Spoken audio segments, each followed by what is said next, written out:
Hello, everybody. As the Mental Health Awareness Week is taking place this week, I'm here today with two guests, Rianna Walcott and Samara Linton, who are both editors of a very special book, The Colour of Madness, which is a documentation of the Black, Asian and minority ethnic experiences of mental health in the UK, and is a collection of essays, stories, poems, art around the subject. So hello, Rihanna and Samara.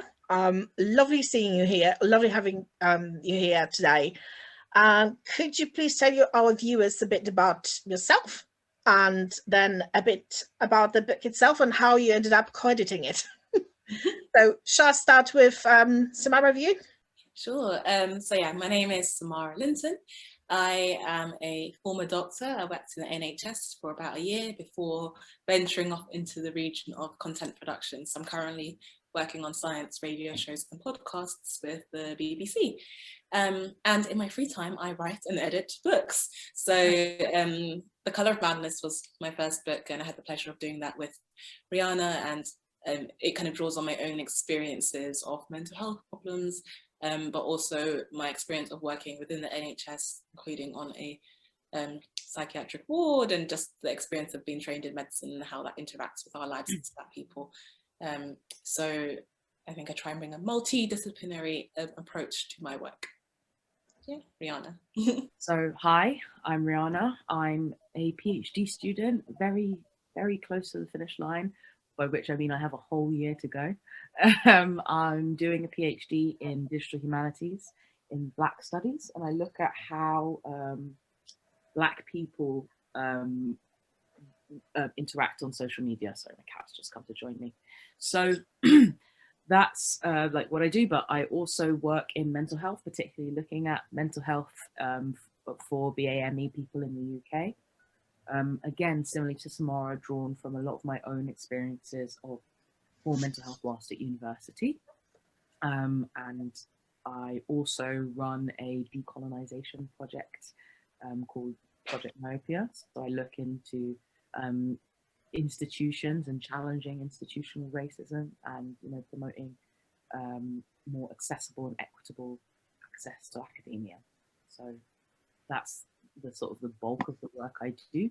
But yeah, obviously a lot of this was in a few years ago, starting off Samara and I doing this work on The Colour of Madness, because we were in an interesting position where we had an opportunity to pull together this book, and we wanted to sort of platform lots of different people from different communities and their experiences of mental health in the UK. How did you ended up working together then? Did you met each other before? So we went to school together. We actually went to secondary school together. So we knew Excellent. each other long before. But shall I, Samara? Yeah, go for it. Yeah. So when I was a student at the University of Edinburgh, I was giving a talk about mental health in the creative industry, and in the audience was our future and ex-publisher. So she approached me after this talk. So I was on a talk with a panel. I was on a panel of where it was 3 white men and me, and at the time that wasn't so unusual. But like now, obviously seeing that, there would definitely be a bit more uproar than there was at the time, but still it was definitely very visible and very clear the difference in our experiences and the ways in which the platforming of our experiences was very different. So after this, lots of people came up to me at the end and sort of mentioned how they don't usually get to hear perspectives from, first of all, women, but also women of color.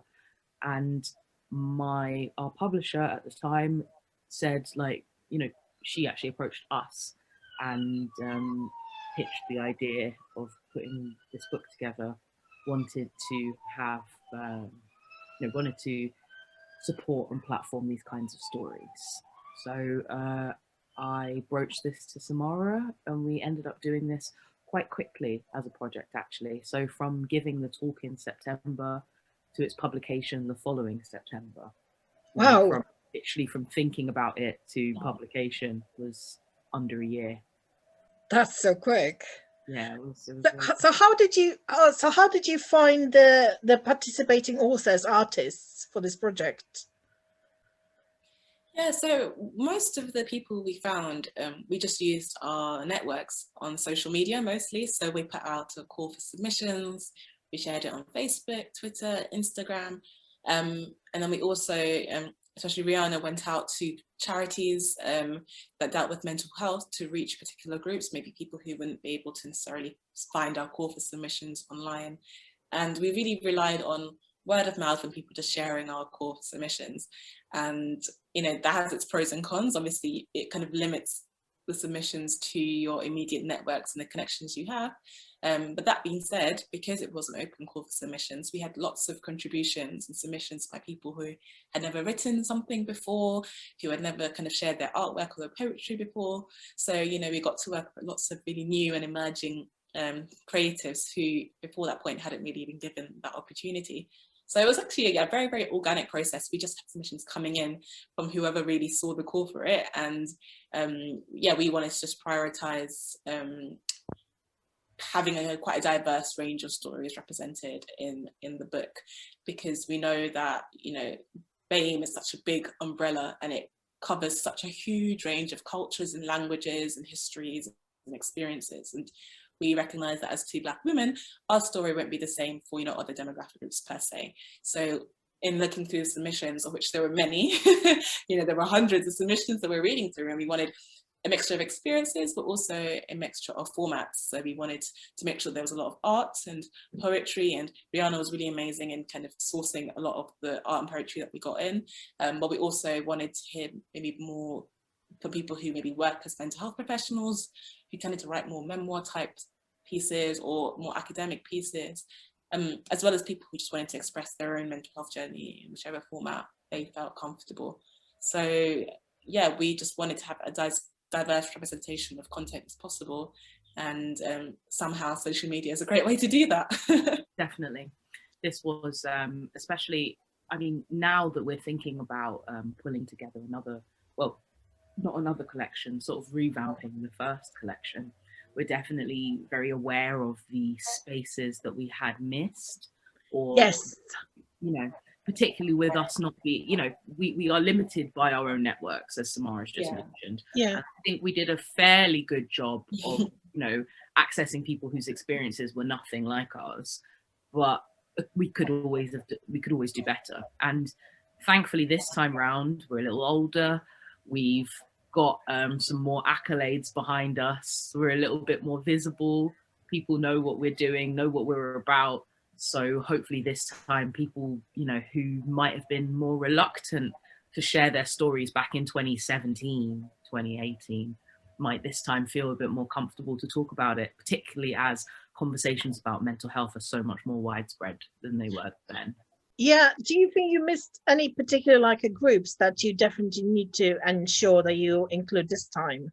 Yeah, so we would like to see, there's sometimes when you go through the book, you'll notice that there are some demographics where you see maybe one story from them, but then no more. So we would love to see more from older people. Mm-hmm. So we have a few that are from sort of middle-aged, mothers and things like this, but the majority of our contributors tend to be under, would it be fair to say, Samara, under 35? Yeah, definitely. That'd be fair. So it'd be lovely to see more work from people 40 plus. It'd be great to see more work from men, because when we have, for some reason, some of the observations that you could have about, purely looking at who contributed to the book could really tell you some really interesting things about the picture of mental health for people of colour in the UK, because the people who are more comfortable being vocal about it, it probably says something about the culture in itself. So that's not to say that it's easy for anyone, but the fact of the matter is that we had, and also Samara and I being Black women, it's probably, telling that our networks are constructed largely of more Black women as well. So lots more Black women made their way into the book. We would like to see more from Black men, because we know there's issues around talking about mental health and masculinity. And when we do have men in the book, they tend to be more on the practitioner side of things, as opposed to the patient side. So yeah, more from older people, more from men in general, but particularly Black men. More representations of different mental health disorders as well, because conversations about depression and anxiety are quite widespread, which is a wonderful thing.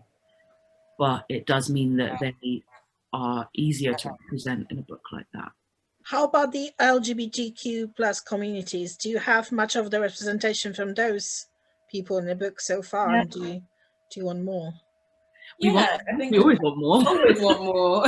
always want more. I think, yeah, again, because of our networks, I think we did have quite a good representation in terms of people of different sexualities and gender presentations, that kind of thing. But obviously, we always need more, because we know that even in the years since the publication of the book, that there are so much more people who would now be willing to share their stories and their experiences in that way. And I think what Rihanna said as well about different mental health conditions is really important, because the stigma often is worse for conditions like psychosis, bipolar disorder, body focused repetitive disorders. These are the unfashionable mental health problems. Yeah. And I think if we're really going to be serious about changing the mental health narrative and presenting authentic and vulnerable stories, then it's important that we represent those mental health stories, as well as depression and anxiety, which people might find easier to comprehend and relate to than some of the others. Definitely. Plus, we need to be, but also with that in mind, we also need to be cognizant about vulnerability in these communities. So it's all well and good for us to say, oh, we would love to hear more from people like these, but we need for them also to feel safe contributing to an anthology like ours. So we did have a certain number of submissions that were anonymous, because talking about sexuality, talking about mental health is still highly stigmatized in a lot of the communities that we're representing. So whilst we want more of these things, it cannot come at the cost of anyone's safety or comfort. So I imagine this book growing, doing 2 volumes. Could you just explain why is it happening that you're thinking about I don't know, I don't want to use the word redoing, change reflection, second edition. Yes, a reprint, second edition. That sounds great. Can you just share the story behind that? Yeah. So if you're interested in hearing more about this sordid tale, I would recommend taking a look at some of the articles that we've been featured in, but I'll give a really quick summary. There's something coming out very soon by Galdem where we explain in great detail what happened. But our publisher was allegedly found in a voice note saying some very unsavory, anti-Black, anti-Semitic, anti-everybody, homophobic, they really covered the bases, comments in an ethno-nationalist group called Patriot Alliance. There's since been this occurred in, we were made aware of this in I want to say March, and since then we have regained the rights back from our book, so she is no longer able to publish or be affiliated with our book. So that's why that the book isn't currently in stock. If you'd like to access the book as it is, please do pop us an email. We're happy to. There will be links. Lots of links. We're happy to talk to you about it, and talk about where the copies are still available, where you might be able to find copies in the future. But at the moment, we are in talks with publishing houses, number of publishing houses, and we will be republishing. So our hopes for a republication would be that it includes, gives the opportunity to be republished for all of the people who were in our original text, but also that it might include a few more stories. And who knows, down the line, we might even, do another volume.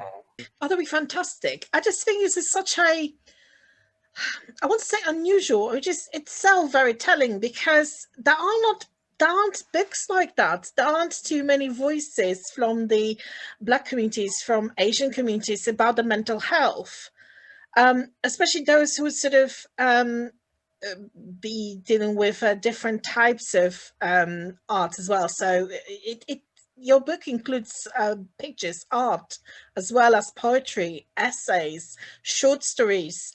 It's such a versatile tool, because I think that for a lot of people, one part of the collection might speak stronger than the others. So by including them, you sort of make sure that you include more people into your audiences as well. So I think it's an amazing project. I'm very glad I have learned about it, pity about the circumstances, but it's a great thing to support, and it's a great thing to learn more about. So what I wanted to ask you about now is, since the publication in 2018, how did it go for your book so far, except that? Yeah, Blip. Samara, do you want to go first? Yeah, I think one of the great things about this book, which I think also makes it really unique, is that we had so many contributors involved. And personally, one of the things that I am most proud of seeing is the way in which a lot of these contributors have now gone on to kind of do more with their art and do more with their stories. So since the publication of the book, we had one contributor who started a reading group, a wellness reading group, using the book, working with some of the clients that she worked with in her job. We have others who have gone on to write more, be published in other pamphlets, other books as well, again, sharing their experiences in that way. At the time in the book, we had quite a few people who were trainees, like psychology trainees and that kind of things, and now they're practicing.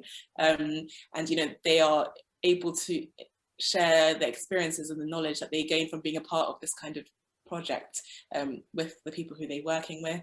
The book has been, you know, we've had libraries email us and tell us that the book is in stock, including NHS libraries, including Maudsley, and, you know, places where, you know, not just people who maybe relate to the experiences of this book, but people who are in a position of authority and power, or the ability to maybe change some of the more negative experiences that people have shared in terms of their interaction with the mental health system. So I think in terms of reach, you know, considering it was quite a small publisher, and considering it was our first time ever doing anything like that, and us being quite early on in our, I guess, careers in terms of speaking about mental health on this very public level, I'm just really proud of how each contributor and each person has kind of taken it and made a life of their own using it. And I think, Rihanna, you can talk about some more of the organizations that we've worked with since. Yeah, that's even just some of those contributors we've mentioned, like lots of them have gone on to do even more. Like I know that late afterwards, we've since been contacted by our contributors who want us to be involved in things that they're doing, which is just like such a lovely circle of events. Like, I mean, what comes to mind is very recently, one of our contributors now sits on, is like part of the Hertford Council, dealing with mental health services that are, you know, established to that county. And they pulled together this really wonderful event that they asked us to participate in. So lots of things like that, you know, just really lovely full circle things. We've had the book. What's also really lovely is that people seem to, you know, come to us and tell us how useful it has been to them. It's been a really wonderful project that almost feels really involved with our own community. Like, it's not something that we just put out into the world and then that was the end of it. Like, people come and tell us exactly why and how it's been useful. So stuff like, you know, obviously, Samara, you mentioned it's been put into libraries and things, but also universities have contacted us to tell us they've added it to their reading list. Psychologists and groups that, you know, are looking at improving access to psychotherapies are using it as, you know, part of their recommendations, as part of training for, you know, training and ensuring that mental health service providers are culturally competent. And they're using our book as a guide for how to do that. Other notable things we've been included in, we've both been invited to speak at Women of the World Festival 3 times now. Yeah. Yeah. definitely, I've done it 3 times. We've also both done, worked at different like festivals and conferences. We did Decolonize Fest, a Woman Fest. Like, we're hopefully going up to do Edinburgh Book Festival later this year. You know, we've been very much involved in different aspects of presenting this book. The Welcome Collection, we've done loads of work with them and things like that. We also, and this is some of the best stuff we've been doing, we've been working with different organizations that are supporting research into mental health. And basically, it's been really wonderful to ensure that our perspectives and the perspectives of the communities that we are platforming are being taken into account at that very important research level. So organizations we've worked with include the McPin Foundation, that looks at lived experience in mental health research. A project called Neon, which is the Narrative Experiences Online. I think it was a 5-year NHS research project that looks at how mental health narratives can be useful in mental health practitioning. So like the idea is that we gave them access to a large portion of the book with the blessing of the contributors involved, and they've then put it into part of this digital project. That means that so it's still in the research stages, and some papers have been coming out and being published on that, like literally as we speak. It's about to end in 2022. About so basically what you do is you answer some questions about yourself, and then an algorithm matches you with a story that might be able to help in your situation. So it's basically looking into the efficacy of using mental health narratives as a way of providing services to mental health service users. That sounds amazing. The last one. Yeah. We'll put some links in for some of the things you're talking about, but because that sounds super interesting as well. I would love the end of it. We're also part of the Healthy Brains Global Initiative, which is some of these I don't even know about. You have to remind me. Oh, sorry, babes. Yeah. Well, the next one I was about to say you're in as well. So the Healthy Brains Global Initiative is a global organization that looks at mental health research. Like, that's a big one. Like, definitely gonna have to look at that. And then finally, we both took part in another global research survey, the Cactus Global Research Survey, that where we were affiliates with the survey to look at mental health. Researchers' mental health globally. Wow. And I think that's it. But we have not rested. We have not relaxed. And you know what's also really lovely? I'm so sad I didn't get to see it, but some students at Edinburgh University turned it into a play. Oh yeah! I even forgot that. That's amazing. Is it available to see it? But is it anywhere online? Is it available online? Is it not online to see as well? It's not. I don't think so. But I think for me, that's really special because it's also about, using it in another creative medium to reach a different audience. And that's so at the heart of what we do. So yeah, that was cool. Can't believe that sounds amazing. That really sounds great. I cannot wait for what else you can bring in. Just starting. Yeah, Colour of Madness, the movie. I don't think that would work, but we've been really, really grateful that so many people have found it meaningful, and it's like had a shelf life that is so long. We've been involved in that's just a small snippet of the things we've been involved in, honestly. Like, if you just think about all of the talks, workshops. Oh, another one that's good. We worked with Nightline. So the university, it's a charity that every university has a chapter, I think, in the UK, and it's volunteers run a phone service for, you call them when you are struggling with your mental health. It's like a 24-hour helpline, and we ran twice. We've run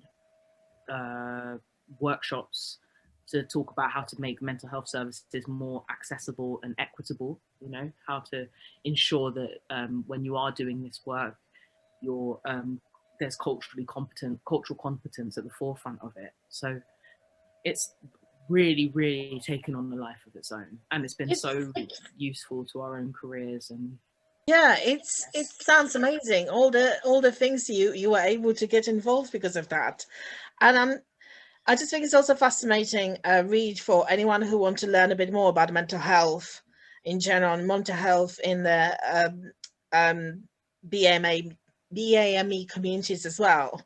Although it's very hard to sort of like see, I struggle with the BAME term because it's so broad. Yeah.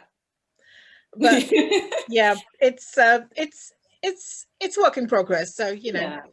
And that's one of the things that we talked about quite early on when putting the book together. And then also, again, you know, since it's come out, because, you know, in many ways, lumping us all together under BME has, you know, it has its own problems. You know, it's still very othering. It's still pitting, you know, whiteness as the norm and us as other. But in the end, we kind of decided that it was just a term that kind of was used in policy and that kind of thing, and we wanted it to have that relevance. And then secondly, we thought it was important to recognise that even though our stories are all so different, and even though, you know, BAME is basically the majority of the world's population, if you're thinking about where people are from, there is like a collective experience that people who are not white in countries like the UK have.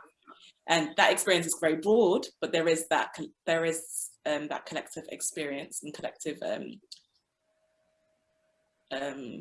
yeah, I think it was important for us to recognise that as well. If we're trying to sort of instigate change, if we're trying to improve conditions that are, you know, if we're being very frank about it, we are writing that at its heart, talking about mental health in this country, in a predominantly white country, and we are very specifically talking about the UK.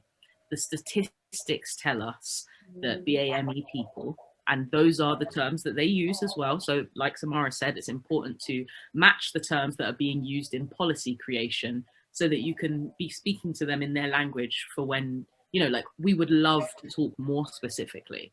It is important to make that conversation about, but you know, these stories, they are all specific. Within the anthology, everyone is very specific and clear about the context that they come from.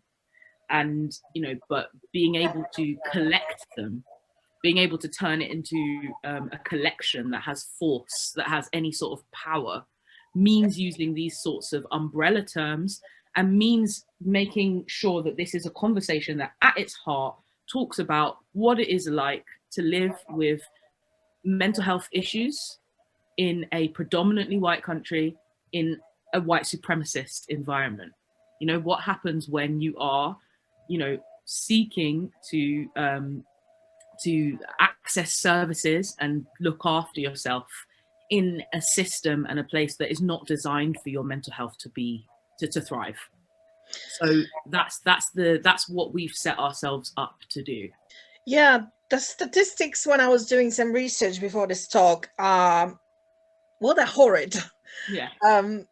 And the recent race report highlights the differences in treatment with certain communities, but it doesn't acknowledge that this is due to the fact that the institutional racism exists, which was a shocking thing to read about. And if you don't mind, if we could touch on this subject a bit, do you maybe personally have any experiences with the mental health institutions that you will be willing to share from your own perspectives?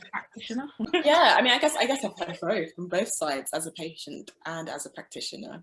I guess as a practitioner, first of all, because, you know, in medical school, we're learning about mental health, mental illness, and there is very little attention given to the kind of the social sides of it and the socio-political sides of it. When there is attention given to it, it's often, in terms of the curriculum and in terms of the number of hours given to it in the curriculum, it's actually quite small. And you see a focus more on the biological understanding of mental illness, maybe the psychological, if people want to dip into Freud a little bit, but, you know, there is very much a hierarchy of attention that is given to these different aspects of mental illness. And then what that means is that, you know, as a practitioner, if you want to delve into those other areas, it's very much on you to do that research and to do that learning and to do that thinking. So even, you know, going through medical school, it was very clear to me that the things I was learning seemed distant from my own experience, or the experiences of my friends and my family members. And then once I started, going on placements and actually being in these medical settings, you see what that means in practice. And in practice, that means people are being misunderstood, they're being mischaracterized. There's clashes in terms of expectations and understandings of mental health and wellness. And I ended up working in a psychiatric unit in East London after the book was published. But again, it was a very diverse population in East London.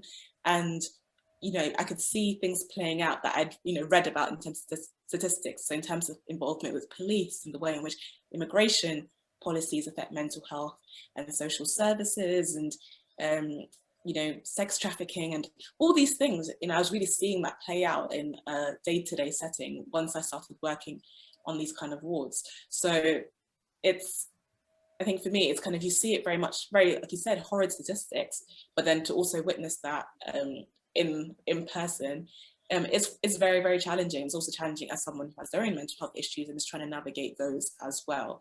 But I think in some ways I've been in the privileged position of understanding the system from the side of a clinician, because it meant when I was trying to seek help for my own mental health, I had the language needed to communicate my distress in a way that meant it would be taken seriously. And I knew what I needed to present in order to get the help that I needed. And I think often people don't communicate their distress in a way that clinicians are trained to understand. And that is already such an immediate barrier, something that's faced by a lot of people of colour, even at that very, very first stage. And I think that's something that, Rihanna, I know you have personal experience of that as well. And, really having basic language to get through the system makes such a massive difference. And it's a shame that people have to try and figure out their way through a system. It's not easy for a lot of people. Definitely. And I mean, I definitely have been writing a lot about that lately as well. Writing in terms of the access barriers to services.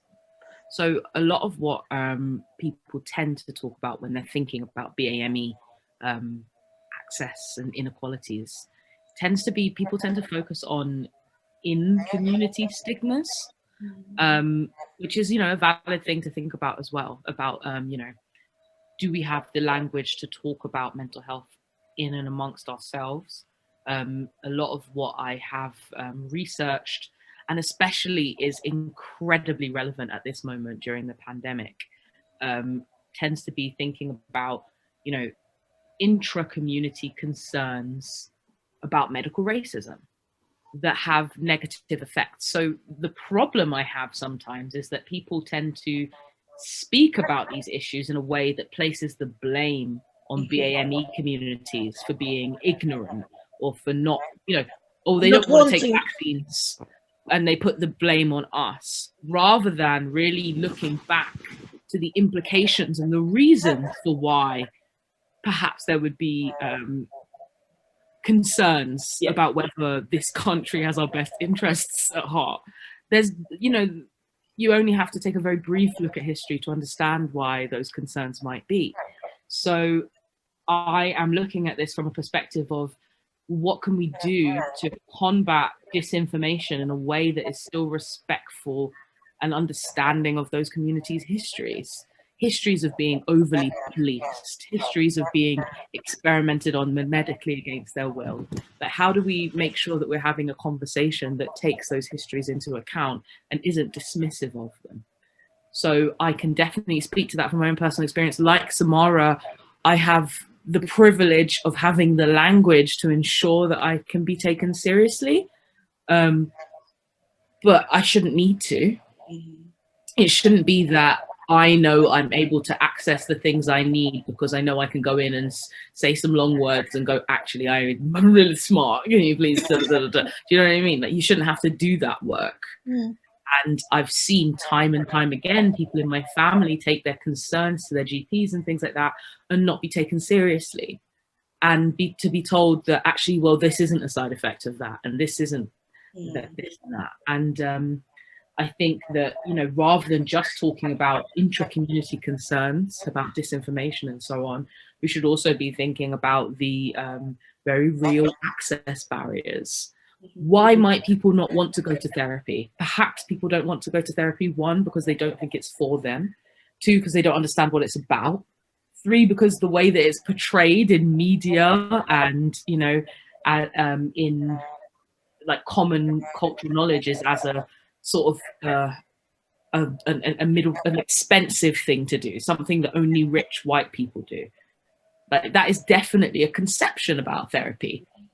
And I understand why that conception's there. And if I hadn't been able to find a Black therapist of my own, I definitely wouldn't be going to therapy, because I've had some horrible experiences with white therapists where I've gone and it's definitely made it worse.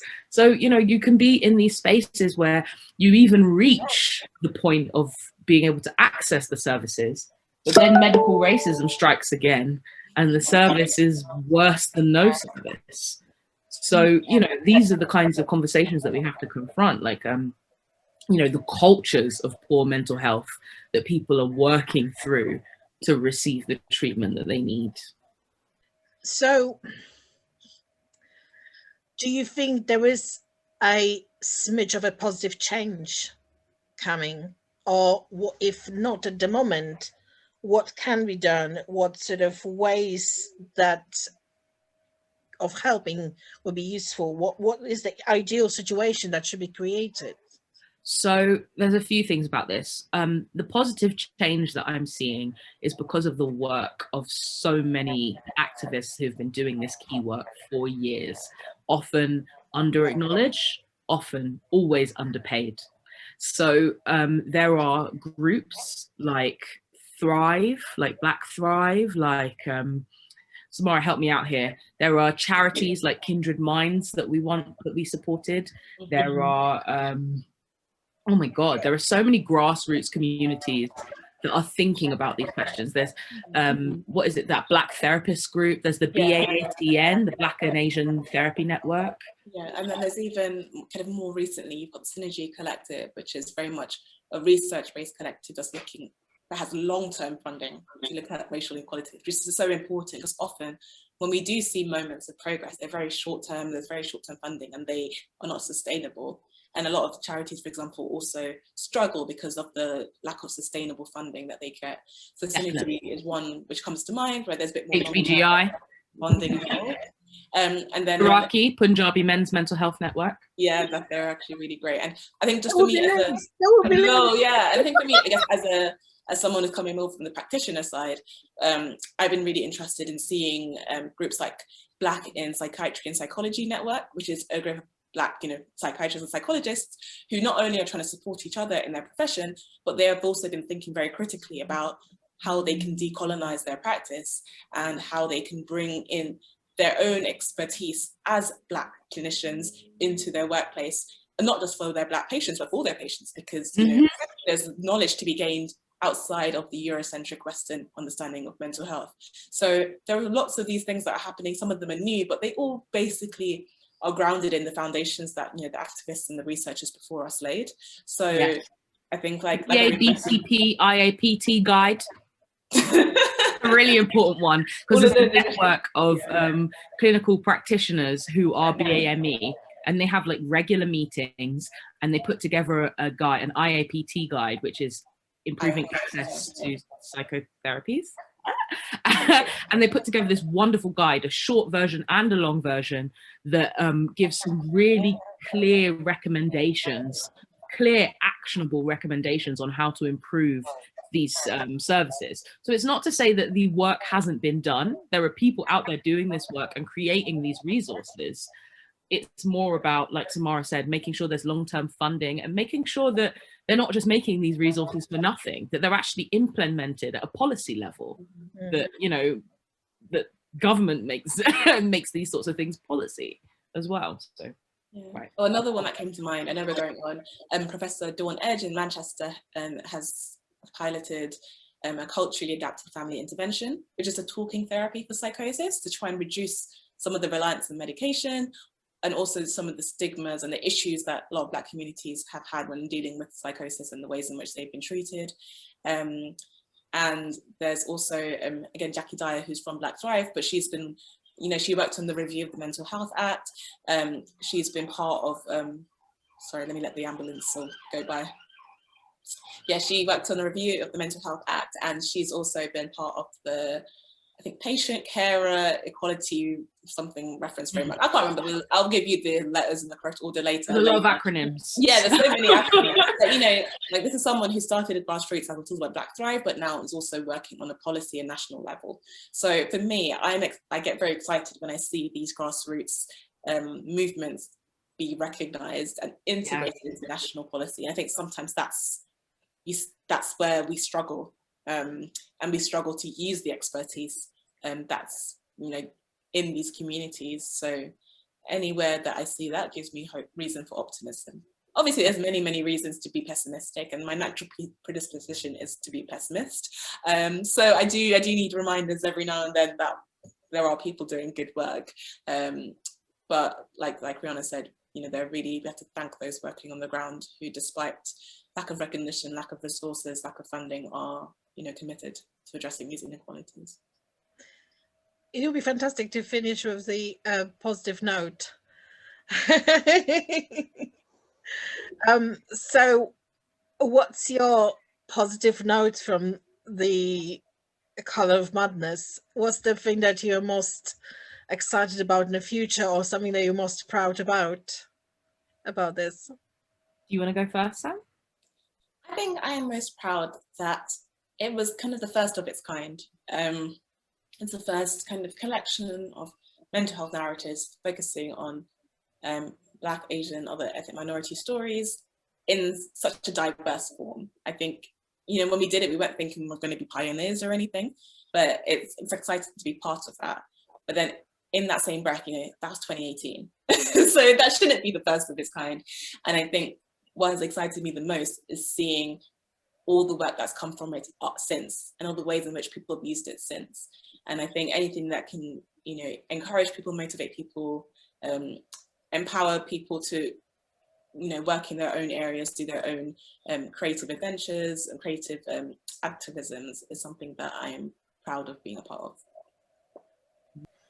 of. Yeah, that's a great one. And especially just like you saying the first thing again, it just, like, obviously we're aware, like we've just said all of those organizations that have been doing this work. Yeah. But we were just so proud to sort of be mentioned in the same breath as them. So, you know, that's a great thing. I'm personally proud that we're going to get a chance to do it all over again. Actually, like at first, the thought of it was quite exhausting. I cried a lot when we had this news about the publisher, because it was quite frightening to think, like, well, this is my last year of PhD, and I thought, oh my God, I wrote this book in my first year of PhD, and I'm gonna have to do it again in my last. And I just thought, wow, that is too much for any one person to have to bear. But I've since changed my thinking about it. I'm looking forward to working with my buddy again. We make a really wonderful duo. I think we're going to do a great job. I'm looking forward to doing it again, knowing that we have it, but like with a proper publishing team behind us. Yeah, being able to do it in a way that's going to be so much less stressful, being able to do it in a way that where we know the impact and we know the importance of it, and we know the people who are rooting for us are already there. Yeah, it's just going to be so much more rewarding this time, you know, and especially because now we have slightly better reach and people know what we're doing and hopefully trust us a little bit better as well. It just means that we're going to be able to platform so many more people, and we're going to be able to do so much. Like, I'm already so proud of the job we did, and now we're going to be able to do an even better one. Yeah. Oh. No, that's brilliant. I'm so pleased that there was a chance for the Colour of Madness to go to another publisher, to be published, republished, updated, and come up completely new and even more beautiful, because that's one of the books that really is important for lots of people and should be present in libraries, on people's shelves. So yeah, it's definitely should be there. So yay, fantastic. So nice to start, nice to finish with a positive note as well on that. Definitely. Fantastic. Well, I just there's only one thing to say. Thank you ever so much for agreeing to this talk. It's been an absolute pleasure talking to you about your experiences. We'll put all the links, or most of the links, down at the bottom. Yeah, just pop us a note if you need us to. After a very long conversation. Yeah. So if those of our viewers who will be interested in pursuing those subjects, there will be some links to look at in more. And as this is a mental health awareness week, I just wanted to wish everyone a good mental health. Please make sure that you use the resources that are available for you, and yeah, wishing all the best. So thank you ever so much for both of you again. Thanks for having us. Thank you. Thank you for our listeners as well. And we'll see you at another time, another project. Thank you. Bye. Take care. Bye.